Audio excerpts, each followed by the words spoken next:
This is Mr. Parvaiz with Henrico High School, and this lesson is regarding acceleration and projectile motion. It's called Acceleration Lesson 4. In this particular lesson, we have an object on a flat surface, and this object could be a soccer ball, it could be a cannonball, whatever you want to make it. And this object is being fired at an angle of 30 degrees.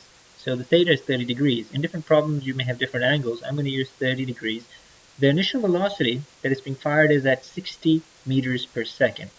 Now, it's being fired at 60 meters per second at an angle of 30 degrees, so don't make the assumption that it's traveling 60 meters per second to the right or 60 meters per second upwards. It's doing both, 60 meters per second at an angle of 30 degrees. So first things first, whenever you run into these problems, the first thing I would like you to do is always break down your vector into its x and y components. So for example, this string is traveling at 60 meters per second, so the first thing I want you to do is I want you to say, well, how fast is this object traveling to the right by finding out its x component, and how fast is this object traveling straight up by finding out its y component.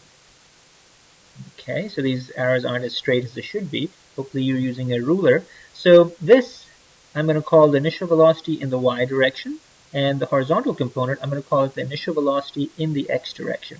And how do you find the initial velocity in the y direction and the initial velocity in the x direction? Well, you have to realize that this is a right triangle. A right triangle where the hypotenuse is given to you. The hypotenuse is 60 meters per second and the angle is 30 degrees. So how do you find the opposite side? Well, the opposite side you're going to do by using sine.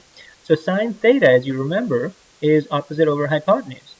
That means sine 30 degrees is equals to your opposite side. We're calling that the initial velocity in the y direction, or they may call it the initial vertical velocity, opposite over hypotenuse. Your hypotenuse is 60 meters per second. Well, right off the bat, you know how to solve this equation. 60 meters per second is going to be brought out to the left side by multiplying both sides by 60 meters per second. 60 meters per second times sine 30. And you know sine 30 is a half, so that means we're multiplying 60 meters per second by a half. Sine 30 is 1 half times 60 is 30. So that means my initial velocity in the y direction, or my initial vertical velocity, is going to be 30 meters per second. So right there, we know this object is traveling upwards at 30 meters per second. We're going to do the same thing, and we're going to find the horizontal velocity, or we're going to call that the v naught x, the initial velocity in the x direction. And you're going to use cosine this time. So cosine theta is equals to adjacent over hypotenuse. Cosine 30 degrees.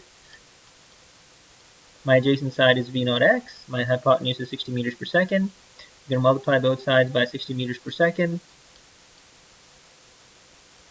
Make sure your calculator is in degrees.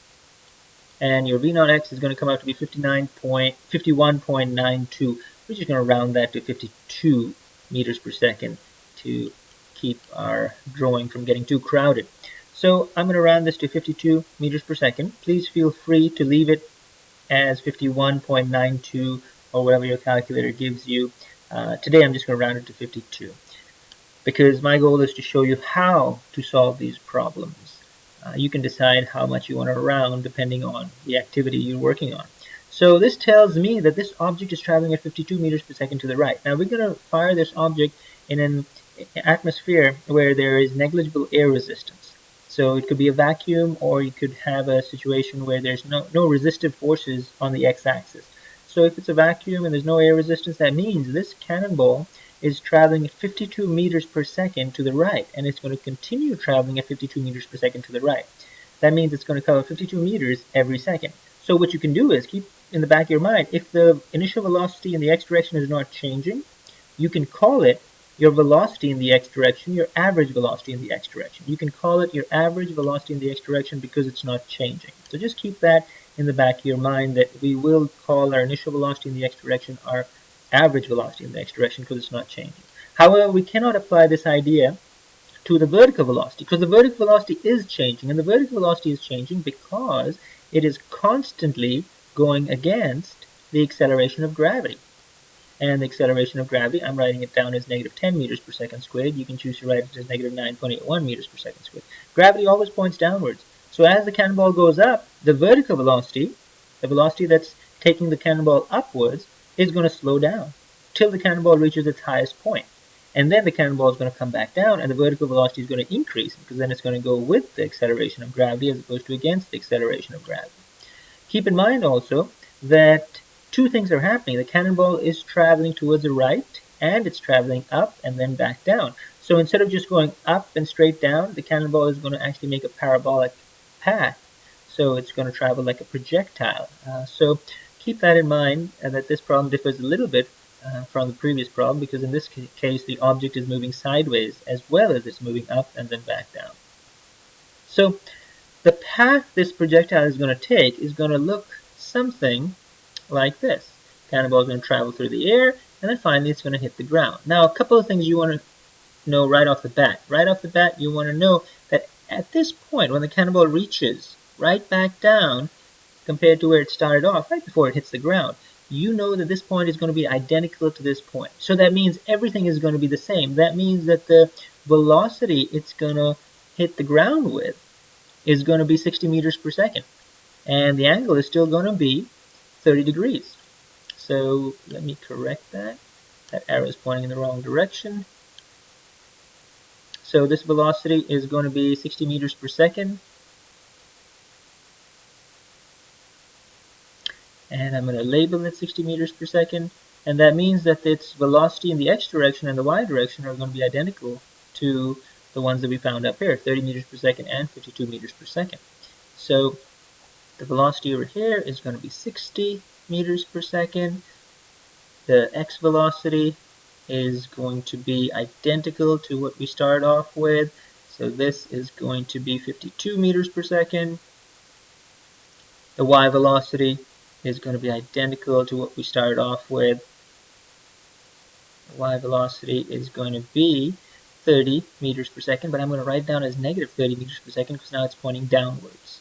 Alright, so the other thing you want to know is that the highest point, what do you know about the cannonball at the highest point? Well, at the highest point, the horizontal velocity is still going to be 52 meters per second because that's not changing. So the horizontal velocity, you're going to still label it as 52 meters per second. It's still going sideways at 52 meters per second. However, the vertical velocity is going to be different.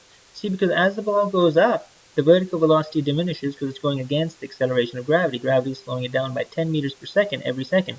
That means 1 second later, the vertical velocity is going to be 20 meters per second. Another second later, the vertical velocity is going to be 10 meters per second. Then another second later, the vertical velocity is going to be 0 meters per second. So for example, if this is 1 second later, the horizontal velocity over here is still going to be 52, but the vertical velocity is going to diminish from 30 to 20 meters per second, because remember, this is now going upwards, so it's fighting against the acceleration of gravity. Then again, the horizontal velocity a second later is still going to be 52, but the vertical is now going to diminish from 20 meters per second to 10 meters per second, and then finally from 10 meters per second to 0 meters per second. So the vertical velocity at this point is going to be 0 meters per second. That's why it's called the highest point that the cannonball can reach, because the velocity that's responsible for taking you up has now become 0, so you can't go any higher. So these are important things to remember, because we're going to analyze this projectiles from certain points. We're going to analyze it from here, from the starting point to the highest point. We're going to also analyze it from the starting point to the ending point. So the first question that you may be asked is find the total time that the cannonball spends in the air. If they ask you what's the total time the cannonball spends in the air, they're basically saying compare the starting point all the way to the ending point. So if they've asked you for the total time, you're going to have to say, well, okay, do I want to use my values on the y-axis or my values on the x-axis? Use the axis that gives you the most numbers, most variables. And remember, in the kinematics equations, never ever mix up y values and x values in the same equation. So by that I mean, if you have an equation that says acceleration is equals to final velocity minus initial velocity over time, don't ever put a y velocity in here and an x velocity in here. Don't mix up x and y variables in the same equation. These equations are built for one axis at a time. And the only way axes are combined is when you do Pythagorean theorem and you combine axes by adding vectors.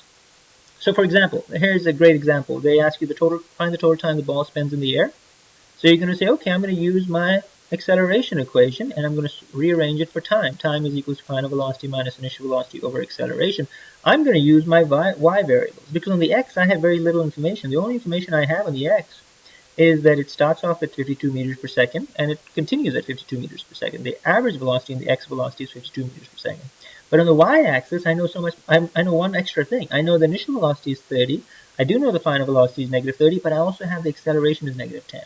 So I have a little bit more information on the y-axis. I'm going to use variables from the y-axis. So simply I'm going to say, look, my final velocity at this point is negative 30 meters per second. My initial velocity I started off was 30 meters per second. And my acceleration is negative 10 meters per second squared. So right off the bat, the time is going to come out to be negative 30 minus 30 is negative 60. Negative 60 divided by negative 10 is 6 seconds. So if the question is how long does the ball spend in the air, your answer is 6 seconds. If they ask you how long does it take to get to the highest point, well, it's going to be half of 6 seconds. 3 seconds going up, 3 seconds coming down.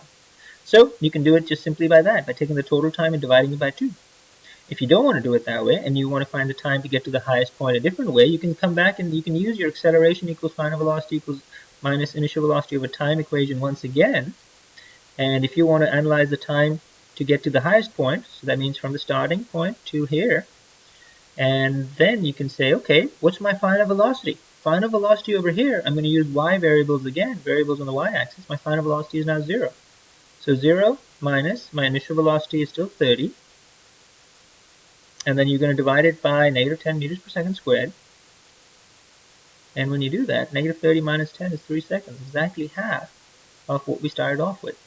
So this is important information to know. Another question they may ask you, they may say, tell me the height, tell me how high this object gets to. So they're saying, give me this distance. Give me this distance on the y-axis. Well, that's an easy problem too to solve because now you have so much information. You know that the ball spends 6 seconds in the air total. You know that it takes 3 seconds to get to the highest point, and that's the highest point right here. So that's important information, and we're going to use that because to find the distance, you can say, well, I'm going to use my other kinematics equation. Final velocity squared is equals to initial velocity squared plus 2AD. And you're going to solve for D. Once again, I'm going to use variables on the y-axis. What's my final velocity? Well, if I'm going from here to here, because that's what's giving me the height, that's the highest point. Well, my final velocity over here, remember, is 0 meters per second. So if I were to use my kinematics equation for my final velocity, I'll put 0. For my initial velocity, I'm going to put down 30 meters per second. Remember, don't mix up variables from the y-axis and x-axis in the same equation. Stick with one axis at a time when you're using these kinematics equations. And for acceleration, I'm going to use negative 10 meters per second squared because that's the acceleration of gravity. Once again, feel free to use a negative 9.8 if you want to. And then you're going to simply do the math over here. So 30 squared plus 2 times negative 10 times d. So what's 30 squared? So we have 0. 30 squared is 900. Minus 2 times 10 is minus 20d. So you're going to take the 900 over to the left side. So negative 900 equals negative 2 and negative 20 d. And you're going to solve for d by doing negative 900 divided by negative 20. And the negatives are going to cancel out, which they should, because this should come out to be a positive value. Why? Because the cannonball is going up. So that's a hint that, hey, everything is going right for you. So you know off the bat when you do 900 divided by 20, 0 cancels out 0. So you're basically doing 90 divided by 2. And 90 divided by 2 is 45. So your height is 45 meters. That's how high the cannonball goes. Another question they may ask you is, how far does the cannonball go? And when they say far, they're talking about horizontal distance. So they're saying, give me the total distance from here all the way to the end. So I'm going to try and draw that here. They're basically saying, give me the distance all the way from the beginning. Give me this distance, and we're going to call it dx. All the way to the end. They're saying, give me the range. Sometimes these problems are called the range. In these problems, the horizontal distance is not called dx, it's called the range. So they're saying, give me the range. How far does this cannonball go? And that is a good question too. And that can be solved very easily because you know that this cannonball spent 6 seconds in the air. That was the total time it spent in the air. And that was useful information. Because ask yourself this, if it spends 6 seconds in the air, for 6 seconds, the horizontal velocity, 52 meters per second, is pushing the cannonball to the right. 52 meters every second. So if the cannonball spent 1 second in the air, the cannonball, if it started off here, it would be 52 meters to the right. If it spent 2 seconds in the air, then the cannonball would be 104 meters to the right, 52 times 2. If it spent 3 seconds in the air, its cannonball is going to be 52 meters per second times 3 seconds to the right. And in our case, the cannonball spent 6 seconds in the air. So basically I'm saying, look, the velocity the cannonball is traveling at to the right is 52 meters per second. Travels 52 meters every second. The time it spends in the air is seconds. So if somebody asks you, how far does it go? D. Or if they call it dx, sometimes they call it range, r. They say, how far does it go? You're basically using your average velocity equation. Average velocity is displacement over time. For average velocity, you're going to plug in 52 meters per second. For time, you're going to plug in 6 seconds because that's how much time it's spent in the air. 52 times 6 will give you your answer in meters. That's going to be how far. 52 meters per second times 6 seconds will give you in meters how far the object traveled to the right, whether you want to call it dx or you want to call it r, whatever you'd like to call it. So hopefully this was useful. This is projectile motion, and hopefully this lesson was helpful.